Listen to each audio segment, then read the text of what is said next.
Good evening, everyone. Welcome to the News Today edition of 12th of December. My name is Anuj and I will be taking today's session.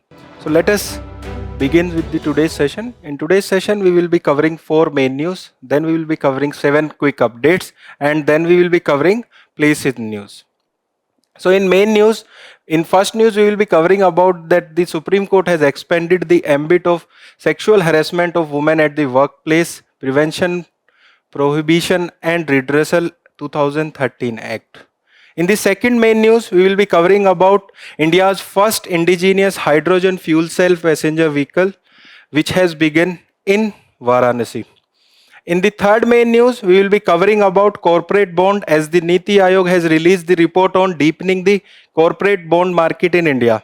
And then in the fourth main news, we will be covering about the World Development Report of 2025, which has been released by World Bank.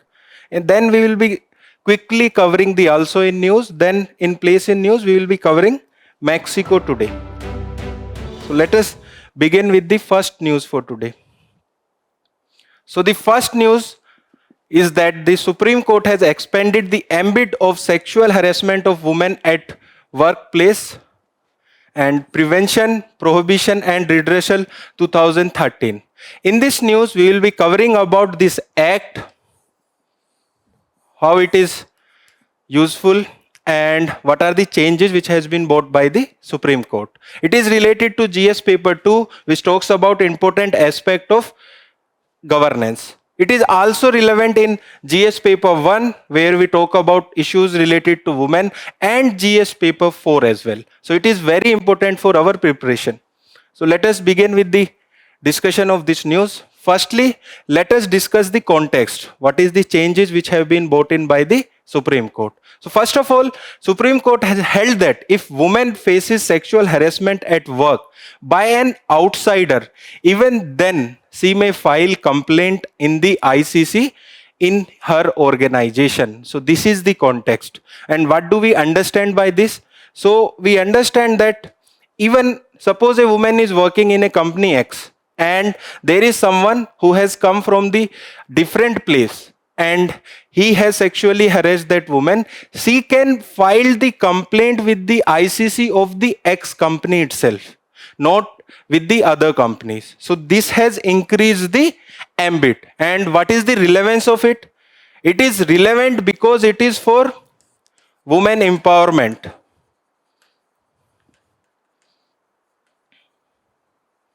So this act gives them power and independence to work independently without any fear of sexual harassment at their workplace. So this is a very broad act which we will be discussing in the next slide.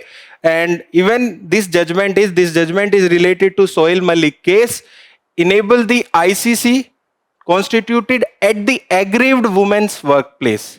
We have discussed with an example of companies X to exercise jurisdiction over an employee of a different workplace. So this is the context, and ICC is Internal Complaint Committee, okay, and it has power of civil courts. So this is the basic understanding of the context. Let us understand about the POS Act in detail.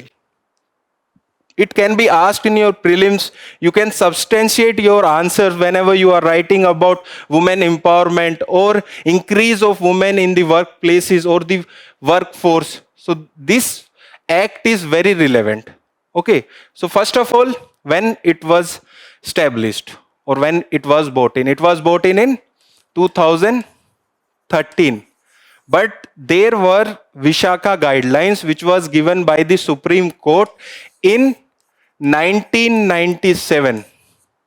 Okay, it was related to Banwari Devi case, and they have said that we are laying down some protection for the women at the workplace until there is no legislative backing.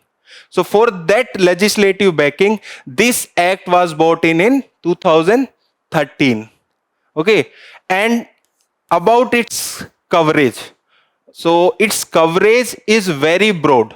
Okay, so it provides protection to any woman in the workplace, or even if she is coming to that workplace and not working there, even then this act will cover that woman.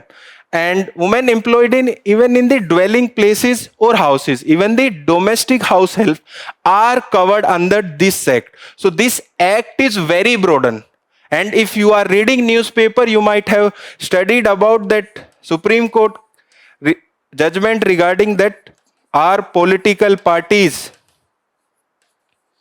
covered under this act. Okay, so there was a news related to the judgment where Supreme Court has said that political parties are not considered as the workplace under this act. So that's why this act is coming in news recurringly and we are reading about it. Then coming to sexual harassment. So basically it defines sexual harassment. It clearly defined it, and it said it include unwelcome act or behavior that are sexually colored. So that might be favoring female employee or touching inappropriately or passing a verbal or non-verbal communication. It is very broad. Okay, and that lead to creating a hostile or intimidating work environment for the women, because they need a safe place to work. Okay, and it is responsibility of everyone, even the organization, even the government, even the fellow employees as well, to provide a safe environment so that the women can work independently and they can contribute to the economy as well as to their overall growth. If there are hindrances at the workplace, it will create an overall burden on the women to become financially independent. And if they are not financially independent, we cannot talk about the women empowerment. Okay, that's why this act. Now coming to the other provisions of this act, it expand the definition of workplace is very broad. It include the private organization, it include the government organization, it include the educational institute, it include even the places where women and the employees are transporting to another place to work. Even those places are covered. So its coverage or expanded workplace definition is very broad.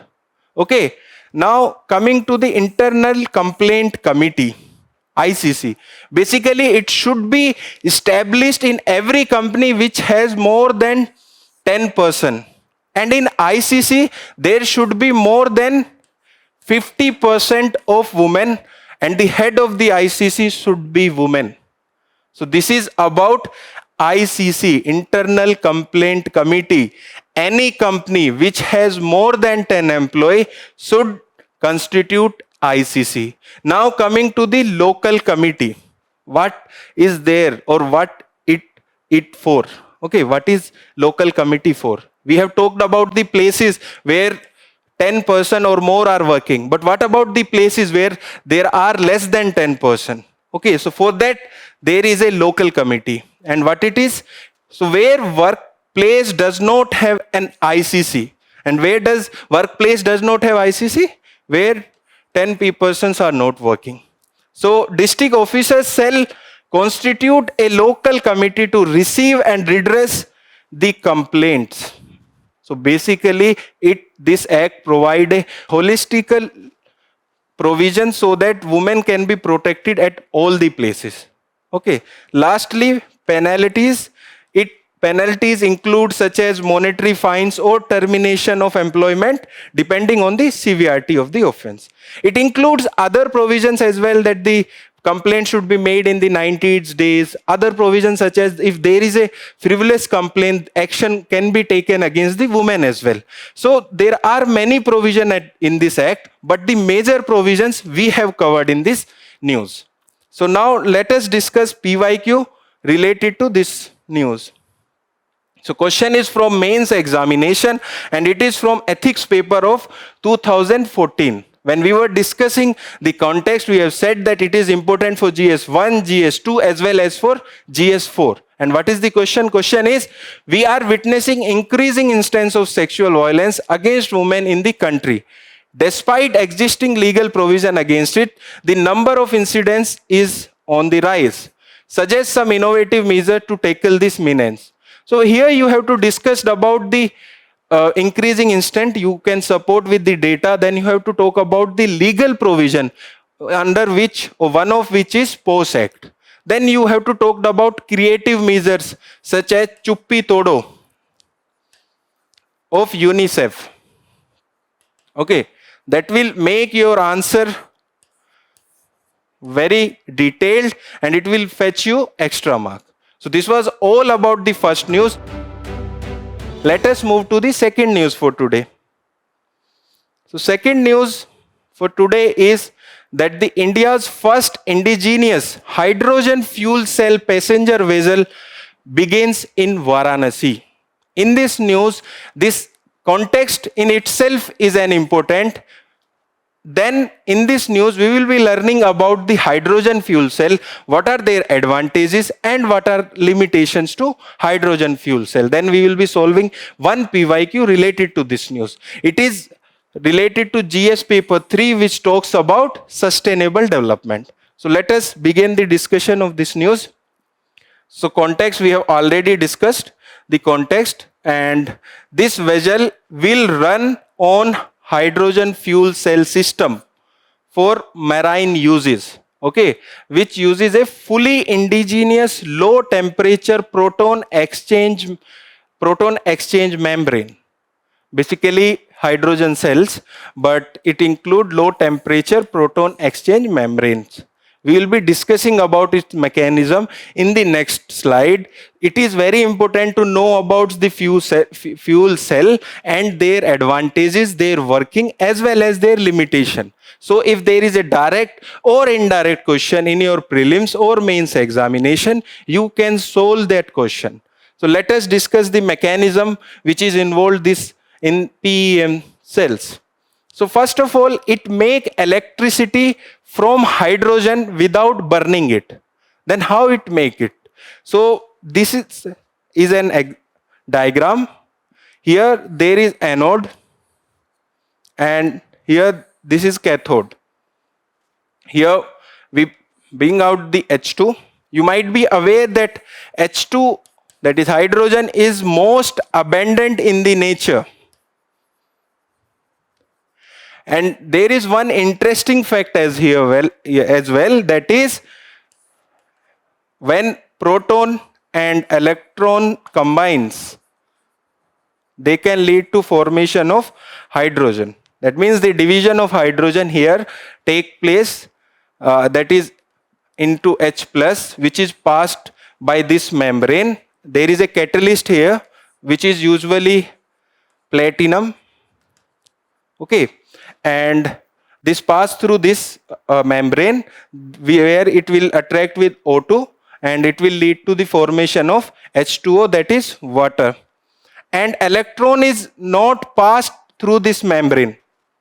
That is passed from here, from anode to cathode. That is the direction of movement of electron, that is from anode to cathode. And the direction of electric current is from cathode to anode. Don't get confused. The direction of electron is from anode to cathode and direction of electricity is from cathode to anode. This is the simple working of hydrogen fuel cell.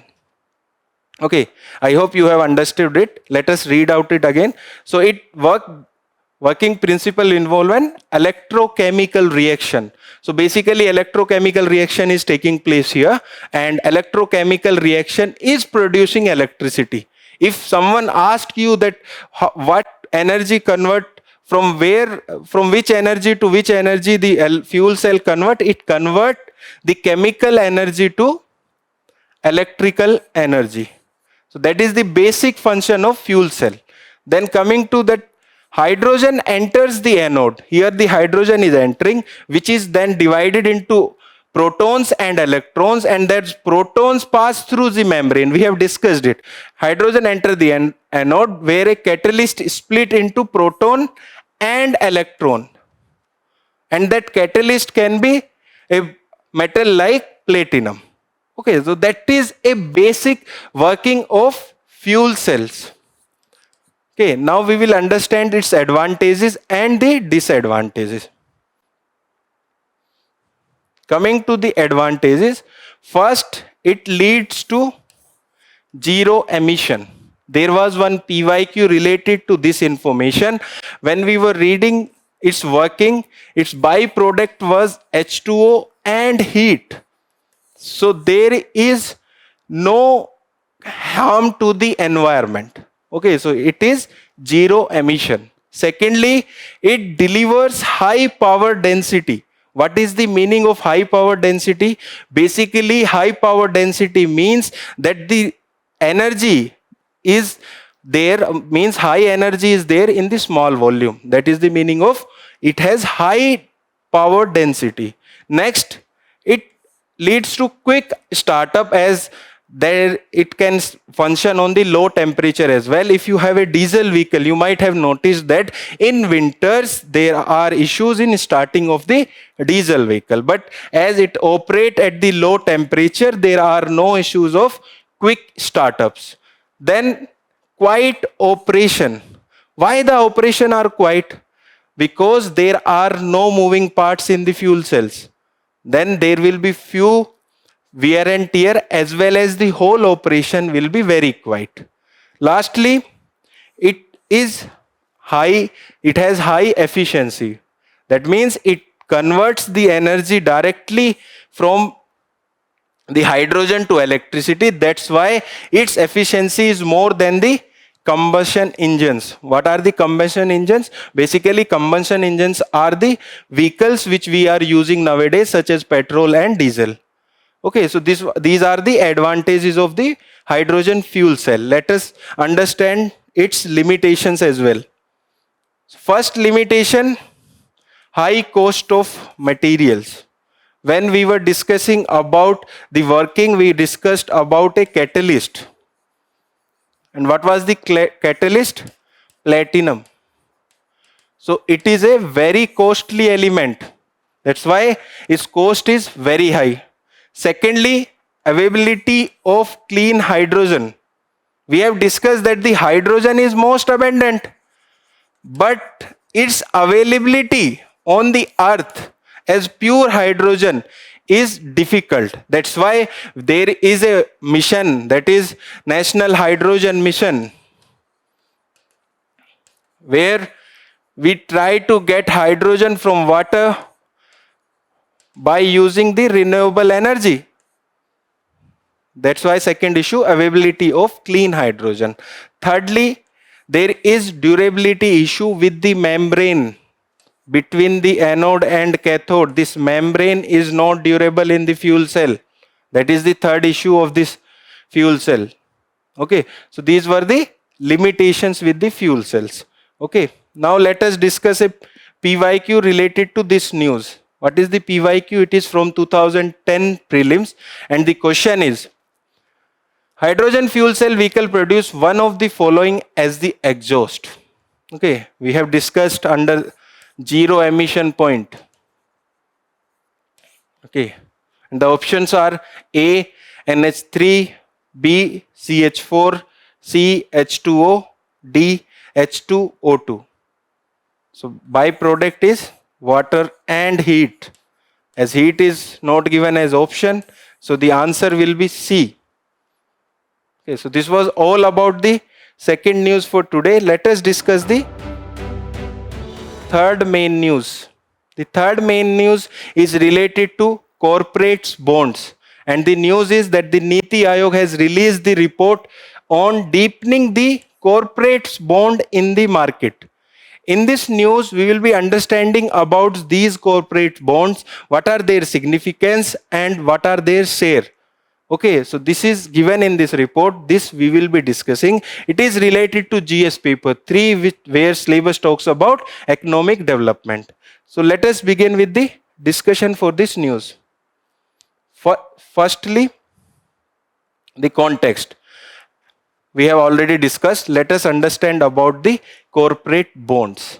So corporate bonds are debt instrument. Okay, this is important. They are the debt instrument issued by the private or the public institute corporation to raise fund for purpose such as expansion, infrastructure, or the overall business growth.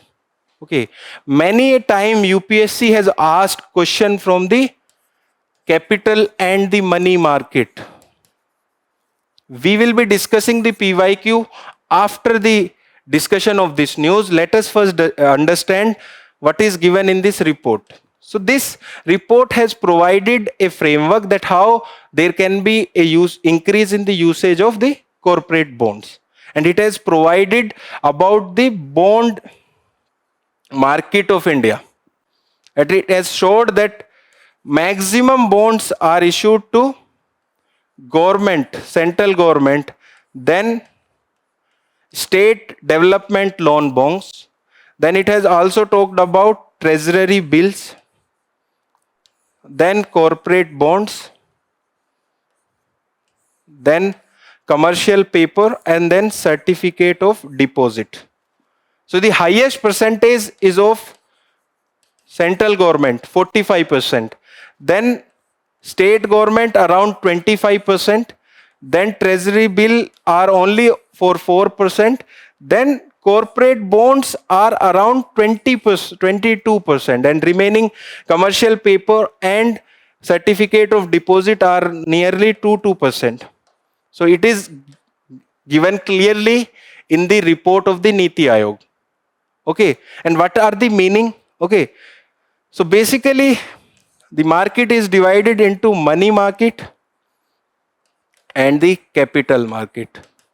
So money market is a market where the debt or the bond is issued for less than 1 year, and capital market is for more than 1 year. And the example for it is government, central government bonds, state development loans, and the corporate bond as well. They can be issued for more than 1 year. When we talk about treasury bills, these comes under the money market, and they can be issued for less than 1 year. And they can be issued only by the central government, not by the state government.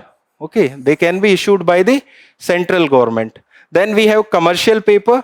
They are also money market instrument, and they can be issued by the companies. Then we have certificate of deposit. They are issued by financial institution, and they also falls under the money market. Okay, you should be very clear about these concepts about money market, capital market, for how much long these bonds can be issued and what are their benefit. So this was the context related to this news. Let us move forward with this news. So the report talks about the status of corporate bond in India.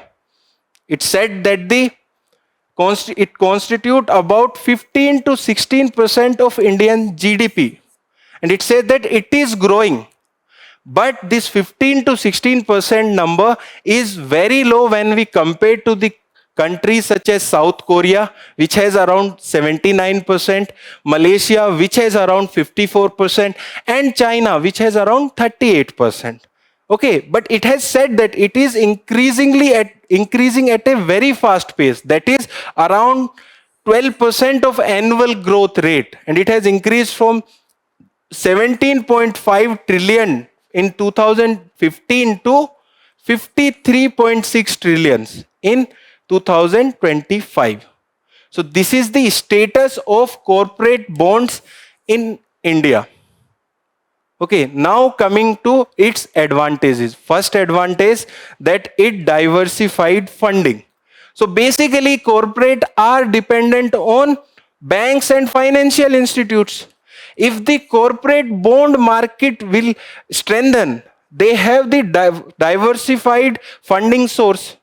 Secondly, it lead to saving in the market. If you have read the today's newspaper, there is a report that the FPI are running out of the equity market of the India, that is stock market of the India. But household saving and people from the household saving are investing in the stock market of India. Okay, that is a report, and that news reporting is given in the today's Hindu newspaper. So that is the second advantage of corporate bond mechanism. Thirdly, it lead to lower borrowing cost. Okay, as there will be diversified funding sources, then the borrowing cost will come down.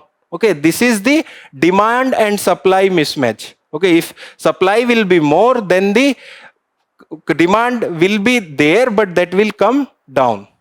Okay, that's why the cost will be lower. Fourthly, it will deeper the financial market. Okay, for efficient pricing as well as the risk management. Okay, so these are the four benefits of the corporate bond market in India. Now let us discuss the next part of this news. Next, it has talked about the challenges which are there to corporate bond market. First of all, it talks about the regulatory overlap and fragmentation. Okay, it is saying that there are regulatory overlapping as well as fragmentation in the regulation, and it has given example of SEBI and RBI, that these autonomous institutions are regulating them, but their regulation is overlapping as well as there is fragmentation. Secondly, it talks about extensive disclosure requirement, especially for the lower rated and the infrequent issuers. So the corporation which have the lower rated or they don't issue corporate bond at a much faster pace, they have to distinguish or they have to disclose in a very extensive manner. Okay. Thirdly, it talks about in weakness in the credit rating agency framework. This in itself is an important topic for your UPSC examination.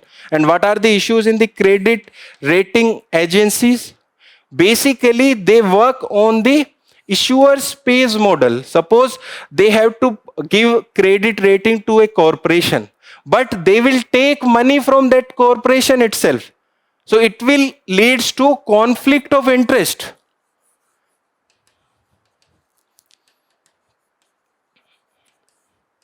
Suppose I have to give you grades and I am taking money from you to give that grade. So how fairly I can give grades to you? That is the meaning of this. Okay. Secondly, there are high level entry barriers for credit rating agency in India. That's why there are very few credit rating agency in India. Okay. Fourthly, there are other barriers as well, that such as high entry cost for the corporate bonds, information asymmetry, that is the information is not there that where they can issue and from where they can get the money, and as well as the also there is an issue of absence of secondary market. So these are the challenges which are given in this report. This report also provide the way forward. Let us discuss the way forward which is given in this report. It's talk about three-phase solution. Basically, it try to handle the challenges which are there in this report by these recommendations, and it provided a three-phase solution. In first phase, it talk about streamlining of inter-agency regulation. Okay. That means there should be a regulation based on inter-agency regulation. Secondly, it talks about standardize the disclosure norm. That means that we have talked about there should not be extensive disclosure norm. And it also talks about the simplifying of assurance procedure. In the second phase, it talks about that there is need to strengthen the bankruptcy and resolution process by the improving of the IBC effectiveness. In the last week, there was a parliamentary committee report which talks about the ineffectiveness or the lower coverage ratio by the IBC. That was about 32%. So here also Niti Aayog is saying that there is need to strengthen the bankruptcy and resolution process by improving the IBC effectiveness. We have read about, or you might have read about the IBC in the last week, where a parliamentary standing committee given a report regarding the IBC and how it can be further strengthened. Okay. Secondly, it talk about enabling better market access for the lower rated debt. Okay, so that the even the lower rated debt can have the better access for the market. In the last phase, in the phase 3, it says that there should be focus on the deeper market integration. That means still the market integration is very at the very surface level. So there is a requirement that there should be a focus on the deeper market integration. Then it talks about a independent bond market regulator. In the challenges we have discussed that there are issues with the overlapping and the fragmentation of the regulation. That's why this report has said that there is need for independent bond market regulation. And lastly, development of digital ecosystem, so that there should be a transparency as well as accountability by this ecosystem. So these were the recommendation which was given by the Niti Aayog to increase the corporate bond market in India. Okay, so with this, we cover this news. Let us discuss PYQ related to this news. There are two PYQ. First from 2020 prelims examination and another one is from 2018 prelims examination. Let us discuss the 2020 prelims examination PYQ. With reference to the Indian economy, consider the following statement. Commercial paper is a short-term unsecured promissory note. We have discussed this. This is a correct statement. Certificate of deposit is a long-term instrument. We have discussed this. This is also a short-term instrument. So this is the wrong statement. Then the first and the fourth option get eliminated. Sorry, second option gets eliminated. Okay. Then the third option, call money is a short-term finance used by the interbank transaction. We have not discussed this in the news, but it is an correct statement. Then the fourth, zero coupon bond are interest bearing. They are not interest bearing. So the answer will be 1 and 3, that is C. Okay, now coming to the 2018 question. Consider the following statement. The Reserve Bank of India manage and service Government of India securities, but not any state government securities. Basically, they also provide service to state government securities by going with the agreement with the state government. So this statement is incorrect. Treasury bills are issued by the Government of India and there are no treasury bills issued by the state government. We have discussed the exact statement. This is an right statement. Then the third, treasury bills offer are issued at a discount from the par value. Okay, this is also an correct statement. Then the answer will be C, 2 and 3. So this was all about the third news for today. Let us discuss the fourth news. So the fourth news is related to World Development Report of 2025. So this report in itself is important. Its name, UPSC can ask by which institution this report is released. That is World Development Report, that is released by World Bank. And what this year report talks about, it talks about standard for development. Okay, it talks about standards as well as talks about how these standards create a hindrance in development of the developing countries. So this is the basic about this news and it is related to GS paper 3, which is talks about economic development. So let us begin the discussion for this news. Firstly, we have briefly discussed the context. Okay, so this report has highlighted how a growing web of international standards is reshaping global economy and affecting the developing countries. So this is the basic information given in this report, and this report has given the example of CBAM. And what is CBAM? It stands for Carbon Border Adjustment Mechanism. It is a carbon tax introduced by EU. Okay, so basically, if some product is going to EU, it should follow the same standards, or the carbon effectiveness or the carbon released by that company should be as the same standard which is there in the EU.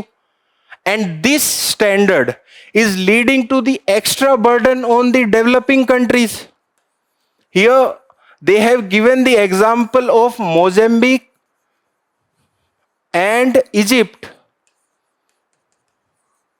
So basically, Mozambique export aluminium to EU and Egypt export the nitrogen based fertilizers to EU. Now they have to comply the standards of EU that will propel or that will burden these countries with the extra financial as well as the mechanisms to export to EU. So this was the example given in this report, and that is the first line which is saying the same. It highlights how a growing web of international standards is reshaping global economy and affecting the developing world. In this report, they have also provided how standards are beneficial, but they have focused on how this is creating a verge between developing and the developed world. Okay, and what is the meaning of standards? Basically, standards are said rules for common use underpinning consistency, compatibility, and quality in system, process, and product. That is the basic meaning of standard. Before understanding the disadvantage, let us understand the advantage which is given in this report. So basically, report says that the standards are very important for economic development. Okay, if there are same standard across the globe, it will reduce the transition cost, as well as the applying or the applications of these standards will be very easy, as the standard from one country to another country will be same. That is the first advantage given by this report. Secondly, this report is saying it also leads to national security. And how it leads to national security? As these standards enhances the national competitiveness and protect from the technological, financial, and environmental risk. Basically, there will be labels on the product and they will be telling about the ingredients, and the local or the domestic government will be checking with the mentions on the labels. That's why it will lead to national competitiveness and also protects the nation from the technological, financial, as well as the environmental risk.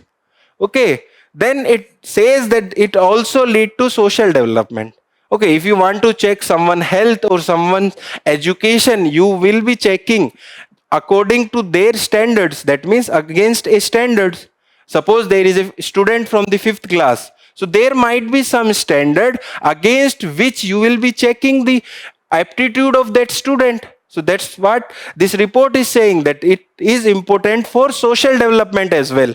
And it has said that it improves education as well as the healthcare through the quality standards. That means the standards for the healthcare as well as the education will be equalized, or there will be a systematic standard so that we can check the healthcare as well as the education system.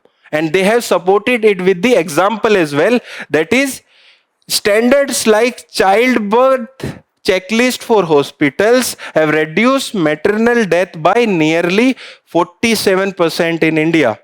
That is the example they have given related to social development. Lastly, they have talked about the governance as well. Okay, they have talked about the recruitment as well as the procurement.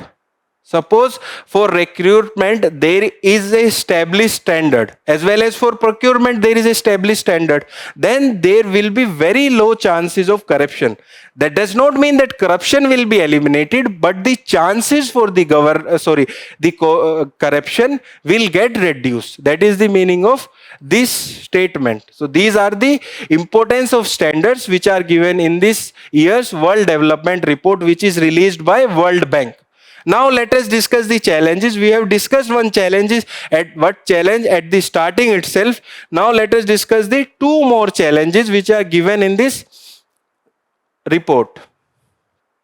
So first, it is saying that these standards are being used as a weapons in the trade war.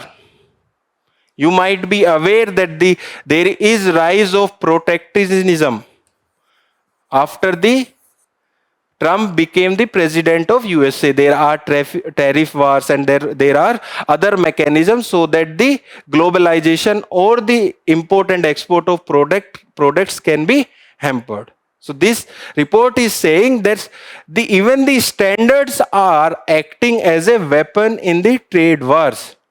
And it has highlighted a data which says that from 15% in the late 1990s, now standards affects the 90% of global trade. In 1990, they were affecting the 15% of global trade. Now they are affecting the 90%. So they can act as a non-tariff barriers. There are tariff barriers as well as there are non-tariff barriers. So these standards can act as non-tariff barriers. Then they talked about low representation of developing countries. Okay, they say that on an average, developing countries hold only 1/3 of ISO's standard setting committee's seat. So if developing countries members are not there when these standards are formed, how they will able to make standards for the developing countries? That will lead to that the developed world is making these standards for the developed world. But those standards have to be followed by the developing and the non-developed world. That creates a hindrance in following these standards. But it provides a way through as well. So it gives a diagram that is, suppose this is an international standards and these are the domestic standard. It says that first we need to adapt to the international standards. Then we have to align, that means we have to reach the domestic standards to the international standard. Then we have to author that shape the international standards so that our export can become more competitive and there can be growth. So this is the highlight of this report which we have discussed. Okay, let us discuss one PYQ. PYQ is not directly related to this news but indirectly related to this news. Okay, it is from 2025 mains examination.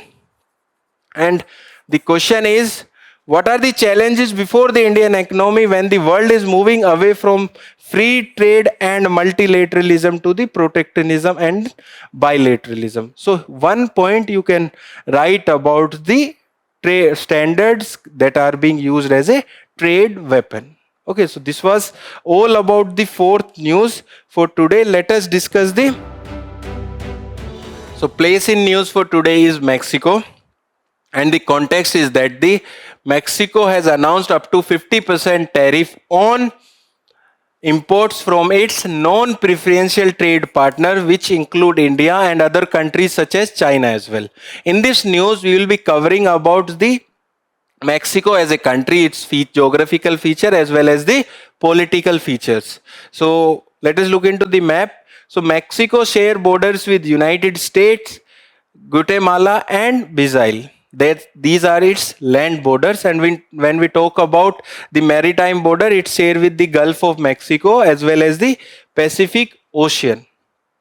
Okay, and Tropic of Cancer passes through Mexico, and that Tropic of Cancer also passes through India. That's why there are sometimes we call that the food of Mexico and India are similar, not same but similar. Okay, and when talks about its member, it is a member of OECD, it is also a member of UN and also the member of G20.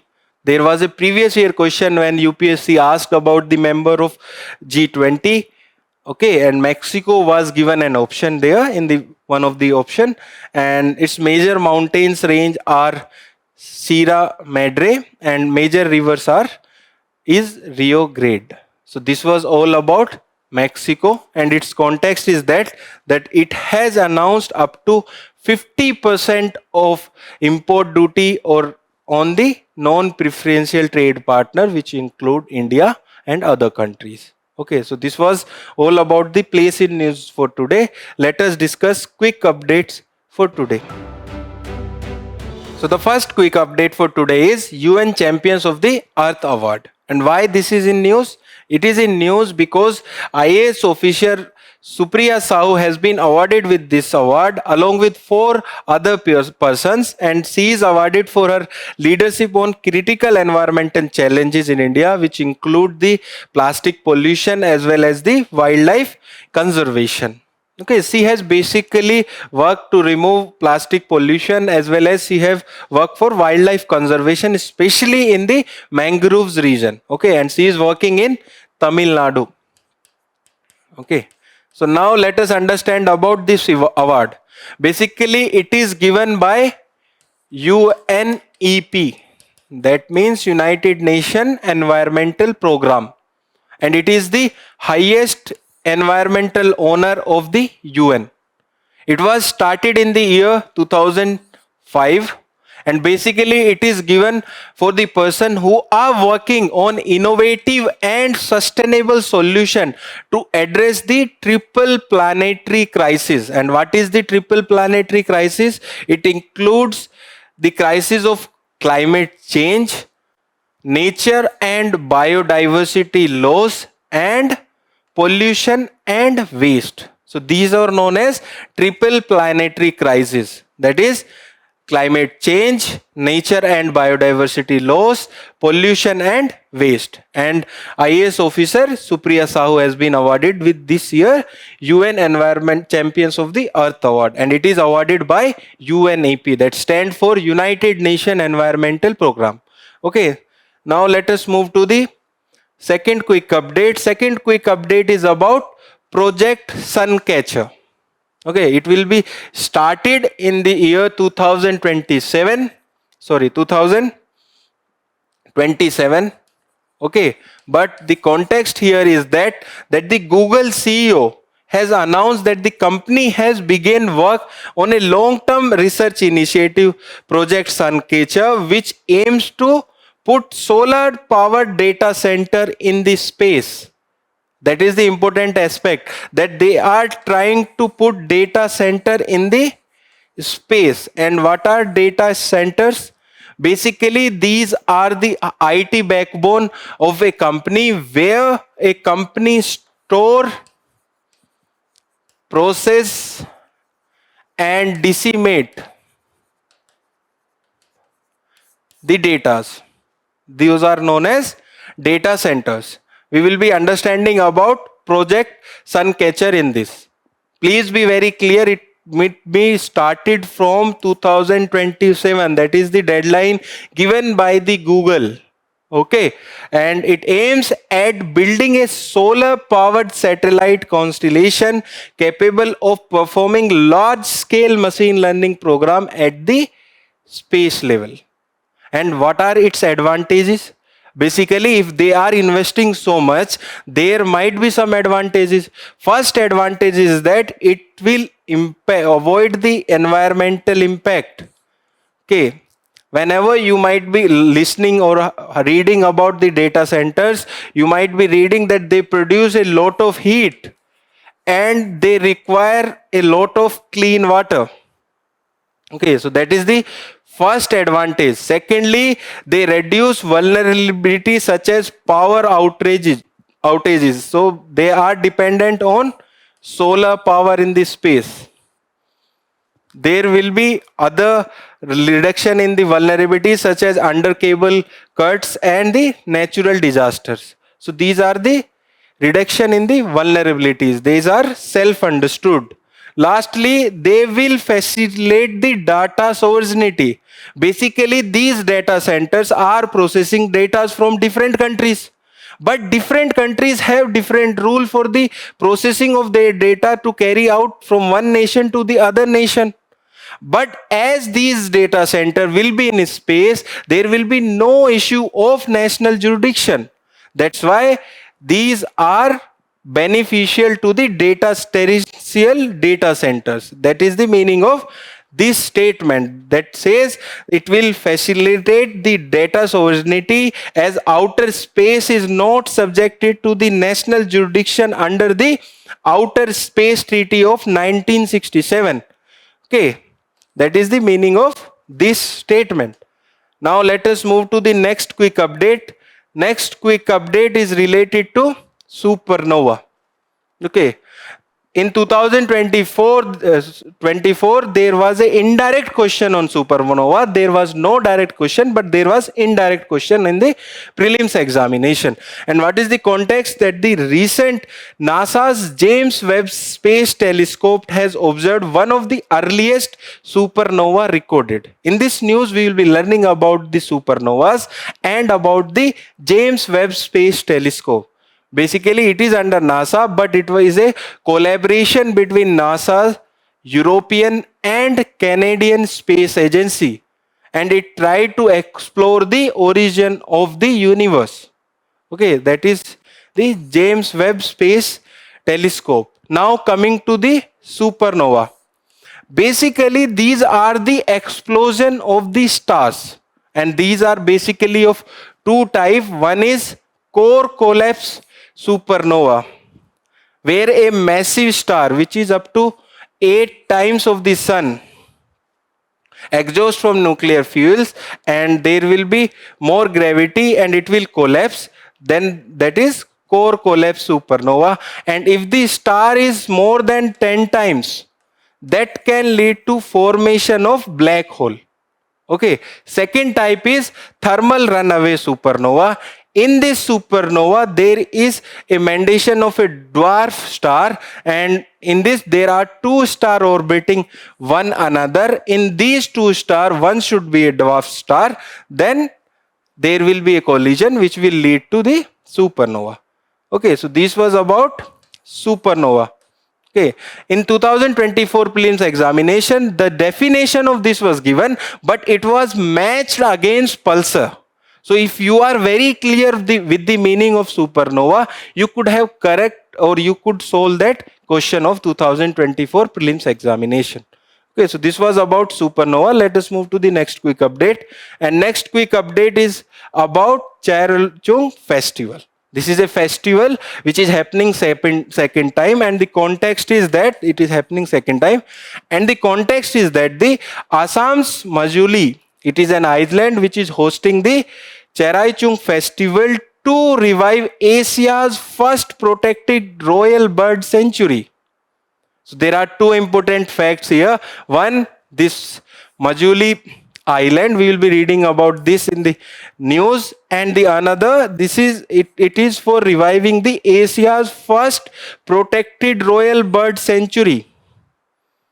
Okay, and this sanctuary has a 392-year-old legacy, and it was established in year 1633 by the Ahom king who was known as the Swargadev Pratap Singha.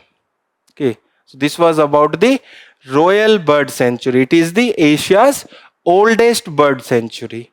Now coming to the Majuli Island. It is the world's largest river island. Very extreme statement that should be remembered. It is the world's largest river island which is there on Brahmaputra. Okay, this was all about this news. Let us move to the next quick update. The next quick update is about Ratley project, and the context for this news is that the construction at the Ratley project in the Kistawar face a shutdown threat. So the context is not important here. We will be knowing about the Ratley project. Basically, Ratley project is there on the Ratley river, which is the tributary of Chenab river. You might be reading about Indus Water Treaty as well. In Indus Water Treaty, the Chenab river water is for Pakistan. That means western flowing rivers are there for Pakistan. Okay, but on that river, runoff river water project are allowed. What is the meaning of these projects? Basically, they do not hinder the flow of the river. That is the meaning. Okay, and its location, it is located in Kishtewar district of Jammu and Kashmir, basically, and the Chenab is the key tributary of Indus, and it is formed by Chandra and the Bhaga stream. This was about the Chenab river. We also learned about the Ratley hydroelectric project. Okay, now let us move to the next quick update. The next quick update is about Convention Against Discrimination in Education. It is a 1960s convention, and the most important fact that it is not ratified by India till now. That's a very important fact, that this convention, which is a 1960s convention, is not ratified by India.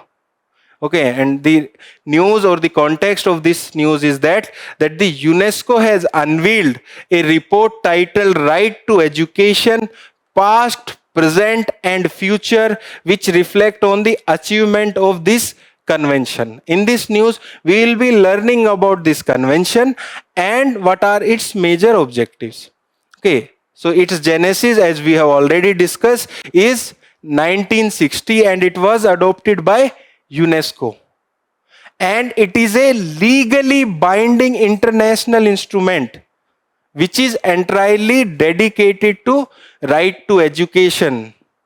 Even the Indian Constitution contains a provision related to right to education. Okay, so similarly, it is there for right to education, and it basically provides some obligation which include education as a fundamental right, and there should be free education at the primary level, and this at the secondary and the higher secondary level the education should be accessible to all, and education should not be a discrimination. That means there should not be discrimination in providing education. These are the some provision under this convention.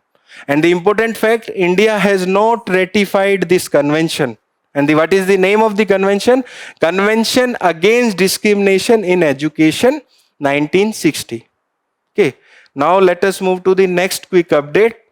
So the next quick update is about the narco test. Okay, whenever you are watching any thriller movie, you might have heard this term, narco test. And what is the context? The context is that the Supreme Court has held that any forced or involuntary narco test shall be unconstitutional and invalid. Suppose I am not giving permission for conducting narco test on me, that result of that narco test will be unconstitutional as well as invalid. So that is the context. Now let us understand about narco test.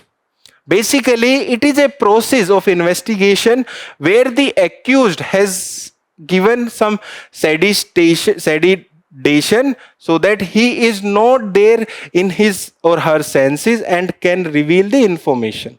That is the basic meaning of narco test. No one will ask you the meaning of narco test, but their related provision and the Supreme Court judgments are very important. The first related provision is Article 20.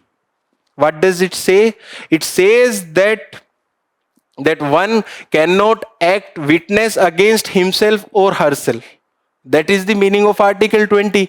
That's it. Article 20 of Constitution provide for protection against self-incrimination. That means that we cannot act as a witness against ourselves. That is the meaning of Article 20. Then there are some guidelines given by the Supreme Court in the Selvi guidelines. Okay, that says that without free consent, okay, any such test would be unconstitutional and their result will be invalid. So similar judgment is given again. That is from Selvi guidelines. Then there are some other judgment as well, such as Manoj Kumar Saini case and Vinobhai case, which has said that the court held that these tests do not confirm the guilt. Only the information given in the narco text can help in the investigation. they does not conform to guilt, only for helping in the investigation. This was said in Manoj Kumar Saini and the Vino Bhai case. Okay, so this was all about the also in news for today, and this completes the today's session for news today. To read further on our current affairs or to our solve smart quizzes, you can visit our digital current affairs website, and please solve the question which are visible on your screen. Thank you and all the best for your preparation.